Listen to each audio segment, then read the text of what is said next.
Hey, good morning guys. Today in this video I will be talking about the cryptocurrency system which my team has designed, and we have done that using Java and using NetBeans. So let me go ahead and run the system.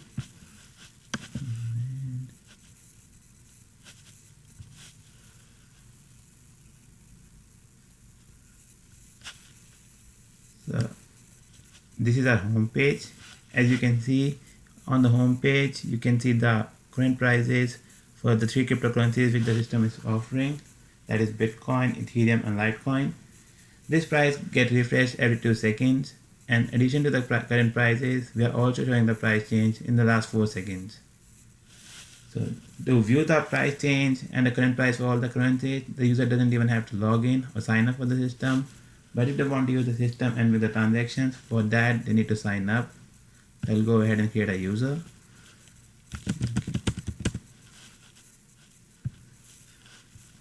Okay, I get a pop-up message that the user is created.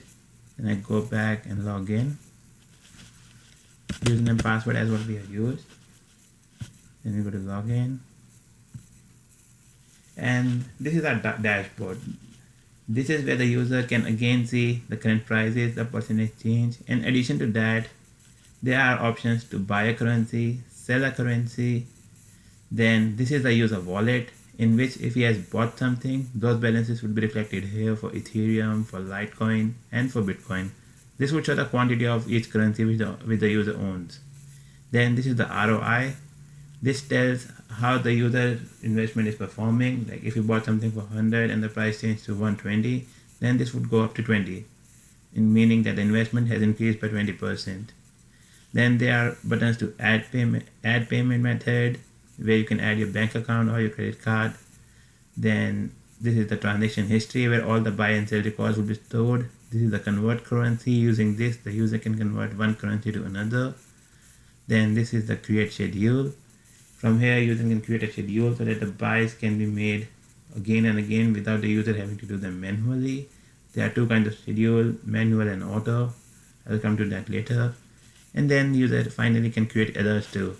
If he wants to buy a currency, to get a notification when a currency price goes above or below a certain level, he can create the others from here.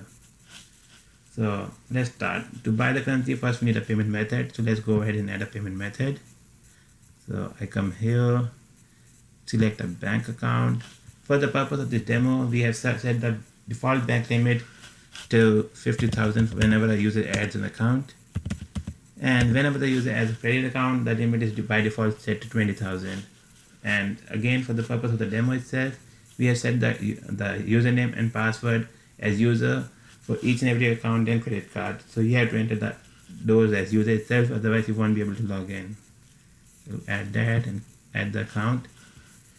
Now I'll go ahead and buy currency. So let's start with Bitcoin. This is the buy currency interface. Here you have to select which currency do you want to buy. So Bitcoin. Then this drop down, select bank, it shows you the list of banks you have added. We have already added one bank, so it shows that. And then there are options to buy the currency on the basis of price or quantity. So if I select price, I have to enter the amount here, that how much, what's the USD value of the currency that I want to buy. Say I want to buy 1,000, then I'll do that. And the quantity will be calculated automatically on the basis of the current price of Bitcoin. And similarly, if I go with quantity, I can enter the quantity and the price will be calculated on the basis of that quantity. So for now, let's start with price, $1,000, and proceed to checkout. This is after the user proceeds to checkout. This is the order review page. Here it shows which currency the user is buying, Bitcoin, the payment method using the bank account, then quantity. This was calculated using the amount we had used, which was 1,000, and it will be bought at 11,111 each Bitcoin. So quantity comes out to be 0.09. And then we go ahead and do confirm buy. And you can see the Bitcoin balance in the wallet is updated. Now similarly, I can do the same thing. I'll go ahead and buy Ethereum, and this time I'll buy it using quantity. Select the bank account, select quantity, and I'll buy one Ethereum, then proceed to checkout. And again, it reflects the order review page where you can see the currency name is Ethereum, payment method is bank, the quantity is 1, can be bought at 4437, the current price, and go ahead and confirm buy, and the quantity of Ethereum is updated here. So this is how the buy works. And in order review there was one other functionality. Say you select all your details, you go ahead and you make the purchase. But when you come to order review, you're like, no, I don't want to buy it right now, I'll wait some other time, or I want to make some changes. You click on change order, you're redirected back to the buy screen, and from here you can again make the changes and then again go to the order review page. So this pretty much sums up the functionality for the buy page. So after this, let's have a look at the sell one. So for that, we need to go and click on sell. Then we have to select, like in buy, we select which currency you want to buy. For sell, you have to select which currency you want to sell. So I only have Bitcoin and Ethereum right now. So I'll go ahead and sell Ethereum. Select the bank account in which you want to deposit the funds. So I do that. Then how much Ethereum do you want to sell? Again, you can sell it on the basis of price or quantity. And say I want to sell Ethereum for $1,000. I do that. Proceed to checkout. And then again, the order review page will come. It will tell you what currency you are selling, what amount you have you want to sell for, and the quantity of Ethereum you will be selling. And then that is again calculated using the current price and the quantity. So go ahead and confirm sell, and the quantity of Ethereum drops down from 1 to 0.52. But while selling, if you try to sell something which you don't own, say I have only 0.52 Ethereum left, and I go ahead and try to sell 2 of those and go to proceed to checkout. You can go ahead and do that, and it will give an error message that the quantity is greater than the quantity you own. So you can't buy or sell anything more than the quantity you have. So if you want to buy, it has to be within your bank balance limit, and if you're selling something, it has to be within the limit of how much currency you're owning. So that's how buy and sell works. You're going to add payment method. Now let's have a look at transaction history. Go here. So what transaction history has is all the transactions that the user has made. So far we bought a Bitcoin. It lists the IDs of the transactions, the currency for which the transaction was made, Bitcoin, Ethereum, then again Ethereum, the quantity that was either bought or sold, then the amount at which the transaction was made, the payment type, whether it's a bank or a credit card, and the transaction type, that whether it was bought or it was sold. So in the first line you can see we first bought Bitcoin, so currency Bitcoin, quantity 0.09, amount 1020, payment type bank, and transaction type buy. And in the last line you can see currency Ethereum, quantity 0.48, amount 1000, payment type again bank, and transaction type sell. So this is how this works, and you can sort these records on the basis of either quantity. If you do it on the basis of quantity, then the list is sorted in the ascending order on the basis of quantity. So 0.09, 0.48, and 0.5 and 1.0. And originally it was 0.08 Bitcoin, then 1 Ethereum, and then 0.48. So this shows that this was just sorted. And I'll do the same on the basis of amount. See, when you do it on the basis of amount, it again does sort the record on the basis of amount in the ascending order. On top you can see the amount for 1000, then 1020, then 4525. So this is what transaction history has been doing. You can go ahead and check all the log of all the transactions you have made and sort those records. Now let's go to convert currency. In convert currency, what you can do is, if you own one form of currency, say I am owning Bitcoin and I want to convert that to Litecoin, I can do that. Select from currency as Bitcoin to as Litecoin, and the quantity of Bitcoin which I want to convert, and on the basis of that the quantity of Litecoin will be calculated here on the basis of current prices of Bitcoin and Litecoin. So I own 0.09 Bitcoin. I'll go ahead and convert 0.05 of that into Litecoin.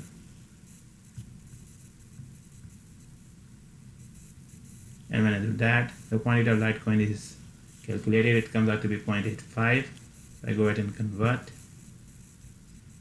Quantity of Bitcoin dropped down from 0.09 to 0.04, and the quantity of Litecoin is updated to 0.85. So that is how the convert currency works. Now let me put some light on ROI. What ROI does is it is calculated on the basis of the user investment and the current value of his investment. So whatever amount he has bought, that is stored in the database, and the current prices are calculated on the basis of this, and then the ROI of user is calculated, and because these prices keep on changing every 2 seconds, the ROI for the user also keeps on changing every 2 seconds. So this is what ROI what ROI represents. Now user, we already saw user can buy a currency, sell a currency, add a payment method, transaction, go and look at his transaction logs and convert the currencies from one form to another. If the user wants to make a particular purchase again and again in our software, he doesn't have to do that like to come back and do it again manually. He can just go ahead and create a schedule. So he'll go click on create schedule, and this screen will open. And here again he has to select his payment method, so that will be bank account, then the currency for which he wants to schedule the buys. So I'll do that for Ethereum. Then these are the options like which donates how often the transaction should be made. It can be made on a daily basis, on a weekly basis, or if he selects custom, he can go ahead and enter the number of days after he wants the transaction to be repeated. And then again, the transaction can be repeated on the basis of a particular amount or quantity. So let's do it for 5 seconds. Just for the purpose of this demo, we are using 1 day as 2 seconds, a week as 7 seconds, and in custom, the number of days the user will enter will be treated as that many number of seconds, so that it executes again and again, and you can see how it works.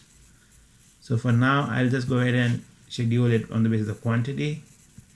So say I want to buy 0.5 Ethereum every 5 days. So what it'll do is go ahead and buy the Ethereum at its current price, whatever it is at the time when the schedule is executed, and keep buying it and as long as user has the funds in his account. So I'll go ahead and create schedule.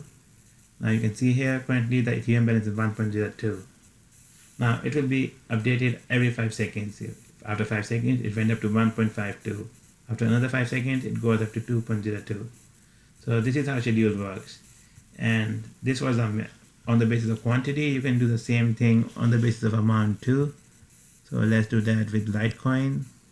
Again, custom every 5 seconds, and by amount, and I want to buy $400. I'll do that. Your schedule, and now you'll see that the quantity of Litecoin will also be updated in addition to Ethereum.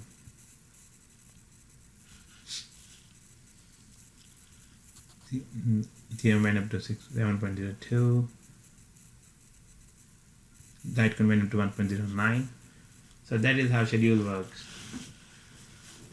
Now this was a manual schedule. Similarly, user can go ahead and create an auto schedule too. So I'll go ahead and do that. So for auto schedule, there are more options as compared to manual one. User can schedule the buy. For this, first of all, the schedule can be made on the basis of amount itself, not quantity. And then user has to select the investment type. There are 2 types of investment type, manual and auto. For auto, all the $1,000 will be divided into Bitcoin, Ethereum, and Litecoin by the system itself. User doesn't have to worry about that. But in manual, these entries have to be made by the user. So let's have a look at manual first. So I go ahead, enter the amount, select manual, and then there are 2 options. Either you can schedule just divide your percent and your amount into on percentage basis. So I want to go give 30% to Bitcoin, 40% to Ethereum, and 30% to Litecoin. I'll do that. Then again, how often I want to repeat it. Again, let's go with 5, and I'll create the schedule. what you'll see now is all three quantities for Ethereum, Litecoin, and Bitcoin. All three will be updated every 5 seconds now. So you see, because these two are running in other schedules too. So let's just keep an eye out for Bitcoin.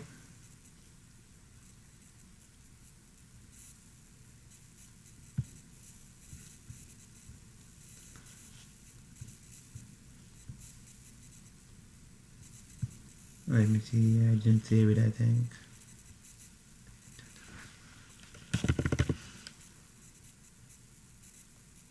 And well, by percentage and 30, 40.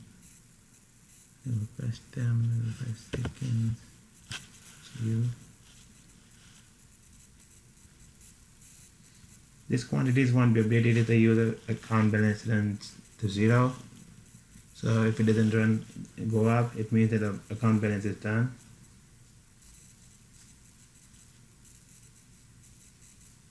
Okay, that's the case. So in this case, I need to go ahead and create another user. So I'll do that.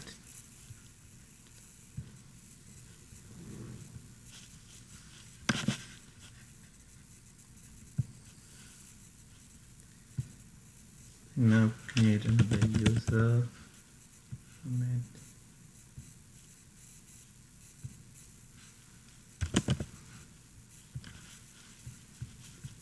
Then again add a payment. And again using a password will be user because those are set as default right now. Then because I need to show you how the ROI works, I'll just buy something.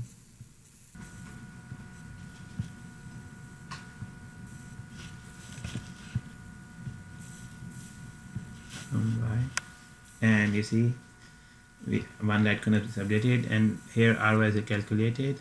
I did that because I need to show you how ROI works. Then I'll go to create order schedule, bank account, amount $1,000. Let's divide it here as 30, 30, and 40, and repeat the transaction every 10 seconds. And go ahead and schedule that. Now what you see is all three will be updated. See, and after 10 seconds again all three will be updated. So the user is buying all three currencies after a fixed amount of time period without having to go ahead and do it himself. So this is the basic idea behind how the schedule works.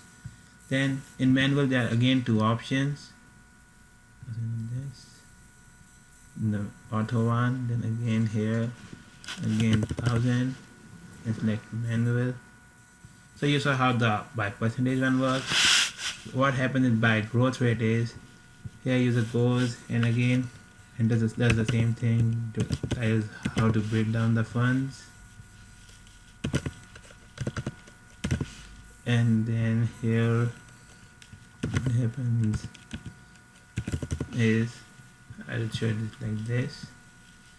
These values are compared to the percentage change in the last 4 seconds, and this part of the investment is only made if the percentage change is greater than the one specified by the user here. If that change is not greater, then the transaction won't be committed.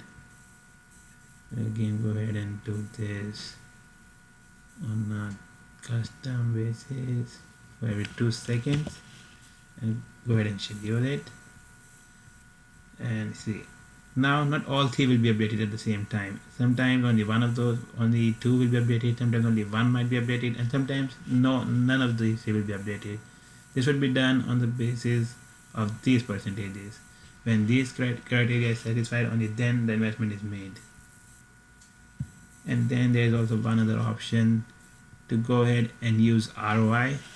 So for this one, I'll just make the amount smaller, manual, and just the basic one, valid as 10, 10, and 80, and use ROI. So here you have to enter the ROI. Here the user wants to increase his investment if his return on investment is greater than 50%. So we'll specify that as 50 here. And how much does he want the amount to be increased by? So I'll say that I want the amount to be increased by 25%. If my is given 50%, increase my investment by 20%. So I'll do that. go to custom, go ahead and do 5 seconds and schedule. So now what happens is that if these values, this ROI satisfies the user's specified ROI, in that case the investment amount will be increased. So I'll show you in the log in a bit. Let me go over the auto schedule first. What auto schedule does is, again, you select your bank account, your amount, and then just select auto. And how this amount will be broken and divided into these currencies is again dependent on this percentage basis, for the percentage in the last 4 seconds. And on the basis of these changes, if only one of them is positive, all the amount will be assigned to that currency. If all three are positive and are same, then the amount will be divided into equal parts, and like this there are many cases. So what the system does is basically is make sure that investment is made to the currency which has showed the most amount of growth in the recent time period. So that's how it makes the most of his investment and tries to increase his returns. So I'll go ahead and again schedule this one for every 5 seconds and schedule. And while all the logs have been performed, I'll just show you alerts, and by the time we have some log, I'll show you how the scheduler is working in the transaction history. So what alerts does is the user can decide to create or delete an existing alert if it's existing and it's not useful for him anymore. So when he creates an alert, he goes here, create, select the currency for which he wants the alert to be generated, above or below, that is if the currency price goes above or below this particular amount, say 1000. So if I go ahead and schedule it for Ethereum above 1000, I'll get an alert whenever the price for Ethereum goes above 1000. It went to 7300 and I got an alert. So that's how this works. Okay, and when you do click on OK, the alert is deleted on its own. And again, if you go to create alert, and if right now I don't have any existing alert, if I had one, I could have just come here, selected delete, choose the drop down and deleted that alert. So that is what the delete alert does. Now let me go to the transaction history and show you what all our schedule has done. So the first 3 purchases, those were made by the user, buy, sell, and that. And then from here is where our scheduler starts to come into effect. You see all these transactions, these are there only because of the scheduler. None of these has been made by the user himself. All of these has been done by the system. And if I sort it by amount, you will be able to see that the amount also keeps on changing because we use the percentage division. So the amount keeps on changing. 74,